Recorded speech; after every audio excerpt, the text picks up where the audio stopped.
Уважаемые зрители, вас приветствует видеоканал Kazakh Idioms. Казахтың мақал мәтелдері. Казахский народ всегда уделял особое внимание умению утонченно выражать свои мысли.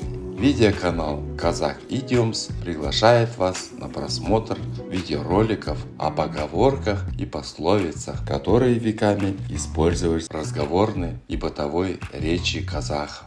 Видеоматериалы сопровождаются переводами на русский язык и примерами применения в разных ситуациях.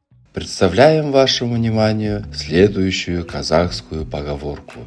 Таспен урганды аспен ур. Дословный перевод на русском звучит так. Того, кто тебя ударил камнем, ударь его едой. Но на самом деле эта фраза вовсе не означает, что надо выяснять отношения при помощи продуктов питания. Тем более, что казахи всегда запрещали бросать хлеб, а также кидать еду в кого-либо. Рассмотрим следующий пример. Каким образом она может использоваться в повседневных ситуациях. Новый житель многоэтажного жилого комплекса без разрешения продолжал ставить свою машину на чужую парковку. Но владелец парковки не стал скандалить и заставлять несознательного нового жителя убрать машину, а подсказал ему, каким способом найти и арендовать другое парковочное место. В итоге конфликт был решен, даже не начавшись. Эта фраза имеет воспитательную основу, что для победы над невежеством иногда следует ответить добром